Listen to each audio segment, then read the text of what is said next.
Hello, I'm Somi Arian. I'm a tech philosopher, author, filmmaker, and the founder of Impeak. In this podcast, I speak with innovators at the forefront of emerging technologies. My guest on today's show is Avery Akkineni, president of VaynerNFT. Some of you may know that I produced and directed a documentary called The Millennial Disruption in 2017-18 that featured Gary Vaynerchuk and went on to win several international awards. At the end of that documentary, I said to brands and entrepreneurs that if they couldn't come to terms with social media, they had very little chance of succeeding when blockchain technology was here. Well, that technology is here now, and Gary Vaynerchuk and his team are, as always, ahead of the curve. Avery, who works very closely with Gary in these areas, shares some excellent insights with us on the future of NFTs and Web3's mainstream adoption. So without further ado, let's dive right in.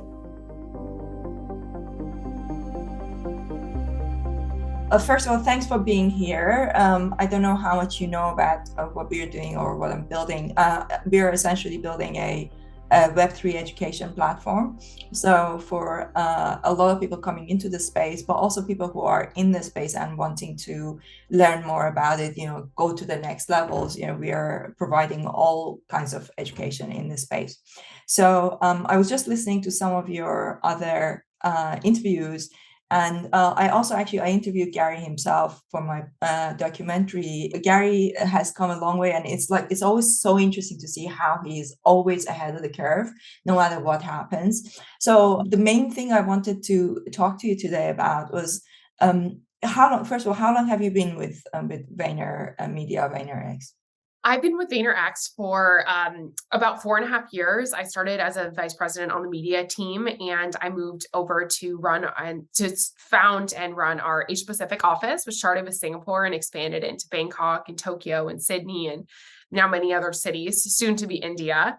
And in July of 2021, I started up Vayner's NFT practice, which was originally called VaynerNFT, and we've since evolved to Vayner3, which represents a sort of broader spectrum of Web3 opportunities on behalf of our partners. What was a reason for the name change? Over the past year, it's become increasingly clear to us that while we wanted to start with something that was very specific and narrow and really own one part of the Web3 ecosystem, which was NFTs, the opportunity is much broader for how consumers are leveraging Web3 technology. So whether that's blockchain-based enterprise applications or decentralized finance or metaverse experiences or NFTs, all of these sort of encompass the broader Web3 ecosystem that's being built, which in our view is multidimensional and multifaceted. So we, over the past year or so, have been working across several of these different parallel initiatives, and it felt like the right time at our 1-year birthday to rebrand and expand our purview to reflect the work that we're doing. Nice.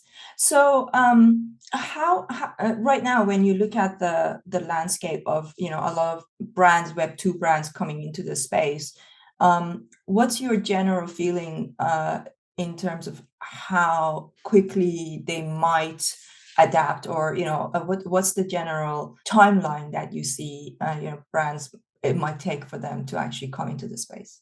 I think there's a spectrum of how brands are looking to adopt Web3. First is a spectrum of just sort of curiosity and interest. And we always recommend that organizations and enterprises start with really educating themselves of what's driving this consumer behavior shift and understanding that and understanding the culture that's being built by sort of the Web3 purists and OGs, and then also looking to think about how they can incorporate this into what they're looking to do as a brand, as their sort of communications platforms.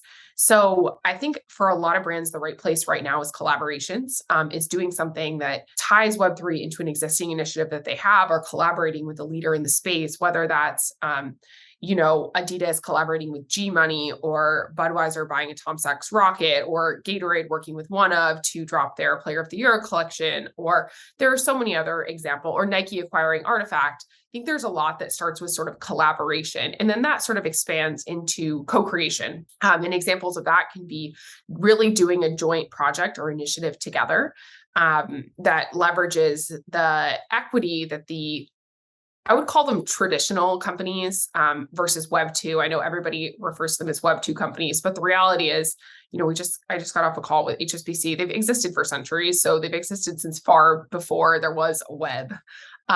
So I would say traditional brands, it starts with education, immersing themselves, collaboration, co-creation, and then that can go as far on the spectrum as really adopting Web3 in immersive ways. So I think Nike's acquisition of Artifact is a great example of a company who really went all in to acquire a company who's leading in this space.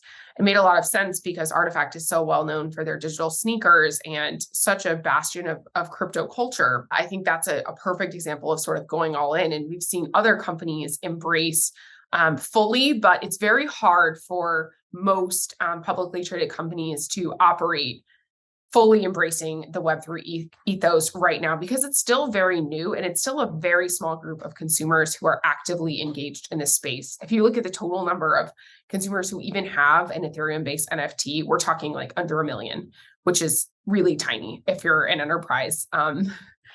But we are seeing some companies go like all in across different things, whether it's metaverse, it's NFTs, it's crypto, it's blockchain. I think there's a lot of explorations happening. And then I think there's like a risk appetite as well for different companies. Some companies are very conservative and they are not comfortable doing something on the blockchain until they understand more about it and until there's more clarity around regulation. Right now, I think the lack of regulation is actually hindering a lot of large enterprises actively playing in the space because they have a lot to lose. They're not an influencer who, just is getting their start by posting some NFTs on OpenSea. They're established businesses that are worth billions of dollars, and they have a lot to lose, and also can easily be a target by government entities if they are doing things that are perceived to be risky. So I think conservative companies have stayed out of the game for that reason. Sort of medium companies are doing things like the education, the collaboration, some element of co-creation. And the more bold companies and very forward-thinking companies are actually figuring out ways they can take crypto, hold NFTs, and really participate in this ecosystem and use that as a new method to engage with their consumers, to generate business opportunities, and much more. That's a fantastic perspective, and especially when you think about what you mentioned about the number of people in the ecosystem, it's pretty fascinating how small that is. Do you have faith that this is really the next iteration of the internet, and this is the way that things are going to go? Do you think that this is truly the case, that we are going to see the blockchain take over, the current version of social media and the internet as we know it? Do you really think that Web3 is like truly the future, basically? Yeah, I'm completely convinced that Web3 is unlocking this next dimension of consumer behavior. And I think if we look at what's driving this, we see a couple of different things. First, we see the amount of time spent on digital devices and in digital ecosystems continues to grow dramatically, year over year.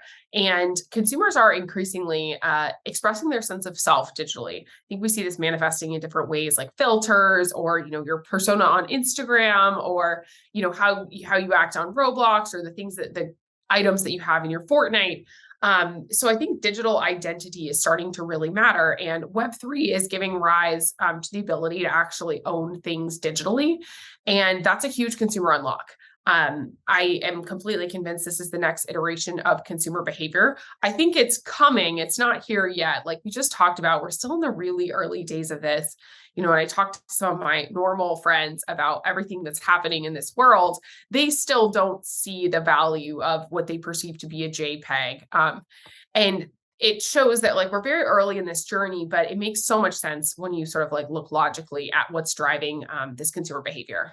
Yeah, definitely. I'm guessing you probably haven't seen the documentary I was mentioning to you before, and that I interviewed Gary for basically, I made this documentary which won several international awards, and Gary was in it. I'm in London, went all the way to New York for a 25-minute interview with Gary. And in that interview, at the end of that, conversation, he mentioned something about how people are still trying to get their head around social media and and influencer marketing and things like that, and that how he was already moving to the next frontier of voice. And we've come such a long way since then, and now we are going into a whole new frontier. So at the end of that documentary, I ended literally with this sentence that was basically, if you can get your head around what's happening in social media, what are you going to do when blockchain technology is here? And now blockchain technology is here, and 5 years ago. But it's interesting that you still think that it's that it hasn't fully started yet, right? So do you see, especially being so close with the Vayner team over there, do you guys have like a timeline of when you think that we are going to see a more general adoption? Yeah, I think about it like that sort of technology adoption bell curve that people always use, where you're talking at innovators and early adopters and early majority, how that works and ends with the laggards. I think we're still in that innovator camp. And what's going to be needed, and by the way, we've come a long way just in the past 12 months. Yes, blockchain has existed for many years, but it's still nascent and hasn't been fully adopted in a way that's scalable yet. And there are a lot of different reasons for this.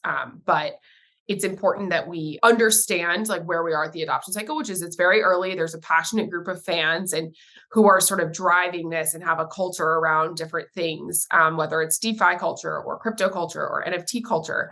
I think that it will probably be several years before we really start to see mainstream adoption of these technologies. And it'll be driven by a few things. One, easier on-ramps and easier ways for consumers to participate in what's happening here.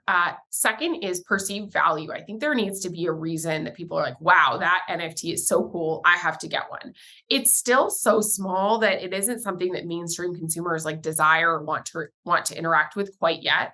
But I think that will come, and those two innovation streams will probably happen in parallel.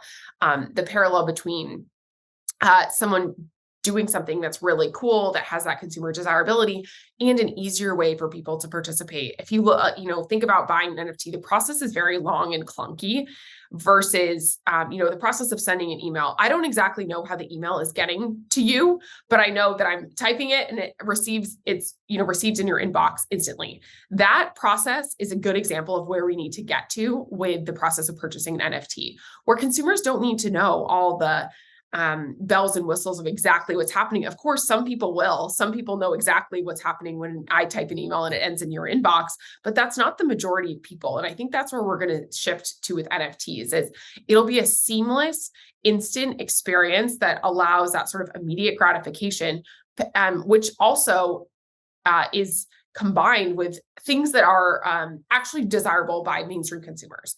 And either desirable or useful, I should say. I think that we are going to see this rise of utility-oriented NFTs that are, providing access and experiences that are desirable to consumers. So we need to look at things like, okay, great, maybe I have to scan, instead of scanning a QR code, I'm going to scan an NFT to enter my building, right? Something like that provides that immediate, clear utility. Maybe it's, that's my gym pass is great. Instead of buying a 10-pack of berries on their website, I buy a 10-pack that's an NFT. It reduces down, and say I want to sell them to somebody else, I can. That's an open market that can be created. That element of just ease, speed, use, and desirability, I think all needs to sort of happen before we see really mainstream consumer adoption. But there are a lot of examples of enterprises and influential individuals who are starting to incorporate this in what they're building. And all of those little brick by bricks are going to build the house that's going to transform Web3. Yeah, definitely. Absolutely. You mentioned about the community right now being passionate about whether it's NFTs, whether it's crypto, different aspects of Web3.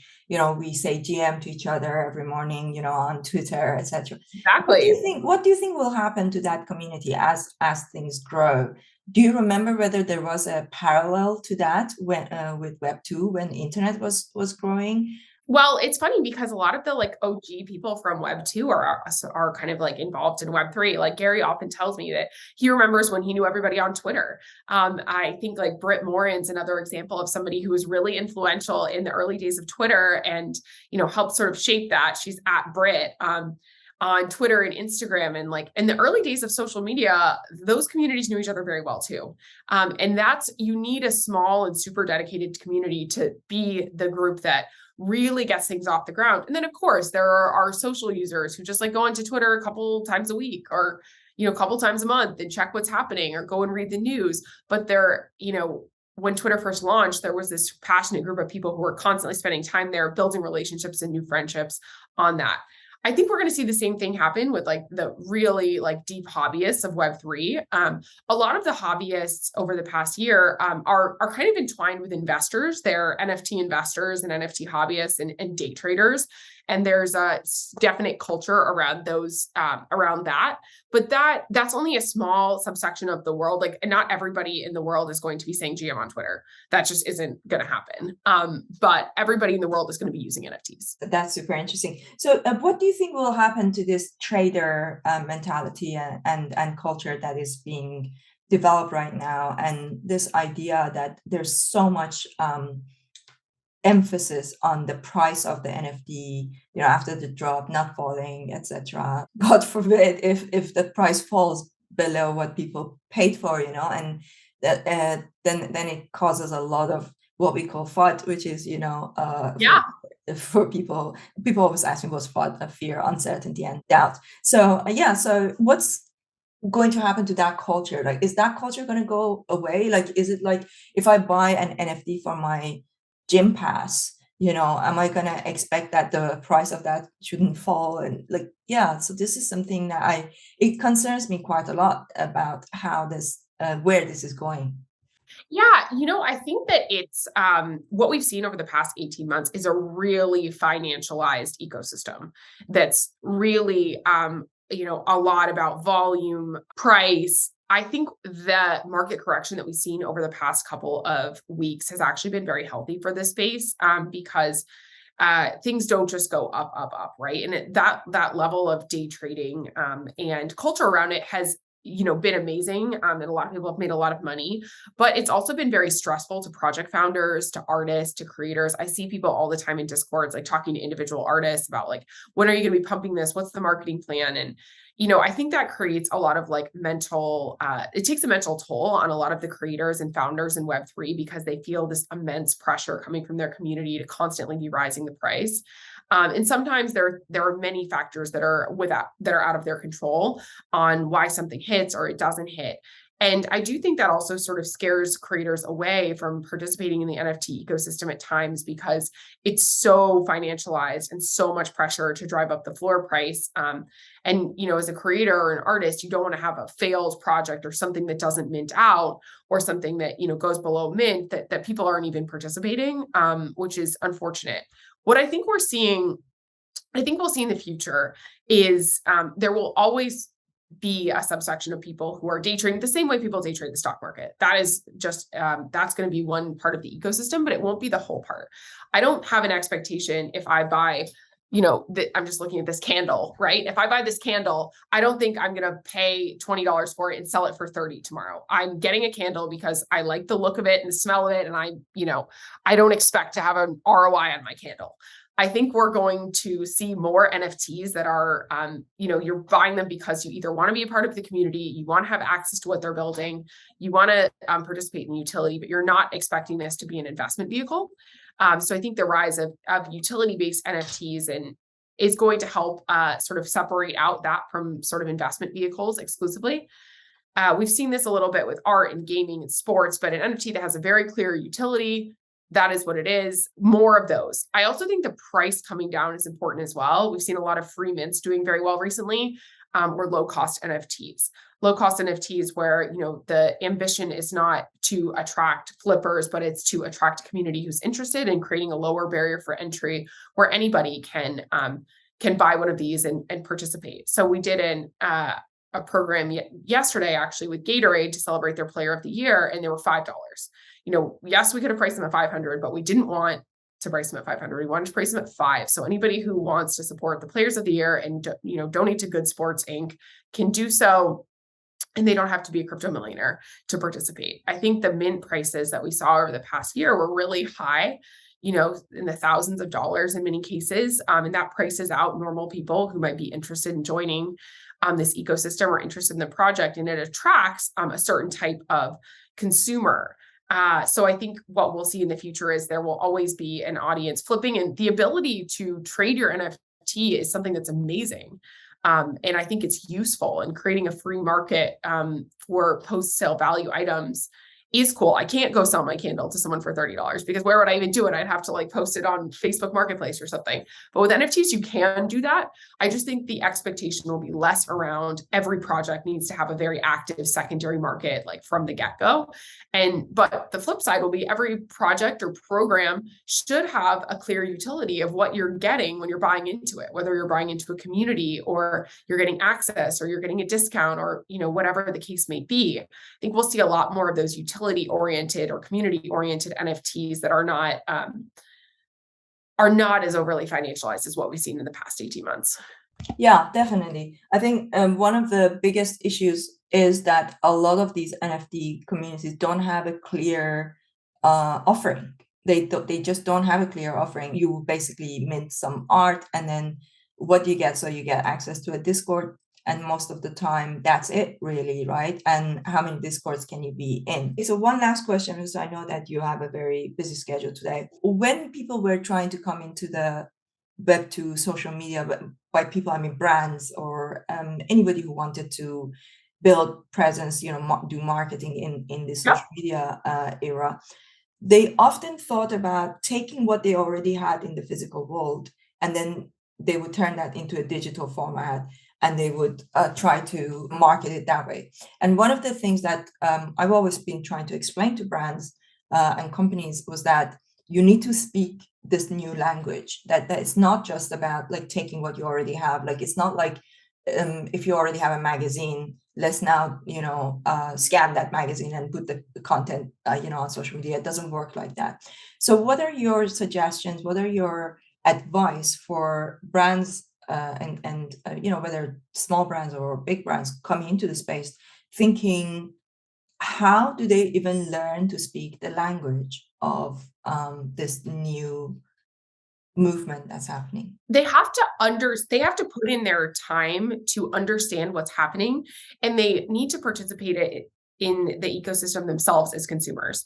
I have an inbox full of brands wanting to get into the NFT space. And my first piece of information is set up your own wallet, join a Twitter space, get into Discord, really understand what's happening here so that you can think about how to add value. Because you're exactly right. When brands tried to post their TV commercials on social media, it didn't work. And when brands try to run their normal social campaigns as NFT programs, it's not going to work either. But when they find that right authentic balance of who they are as a brand and what is actually happening in this Web3 community, that's where real magic can happen. And I think we're going to need brands, we're going to need enterprises to bring legitimacy and scale to what we're building in this Web3 ecosystem, but they need to do so in a manner that's thoughtful and authentic. So they need to understand and embrace what's happening in the world of Web3, not because they want a headline and ad age, but because they genuinely want to connect with their consumers in a new dimension. Yeah, definitely. I think the key word there, and I wrote this down, is that they need to put in the time.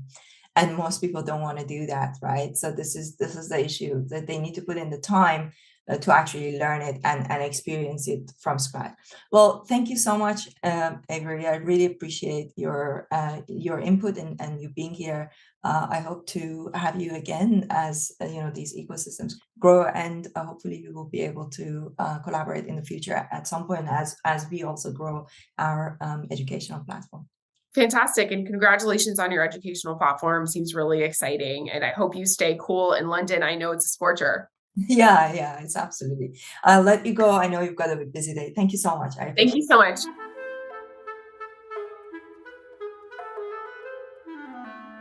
I hope you enjoyed this conversation with Avery Akkineni of VaynerNFT. Be sure to follow her on Twitter and keep an eye out for the innovations that they are making in this space. If you enjoyed this podcast, be sure to subscribe to it on Apple, Spotify, or any other one of your favorite podcast channels. And don't forget to give it a 5-star rating and write a review. The full interviews are also on my YouTube channel, The Somi Arian Show.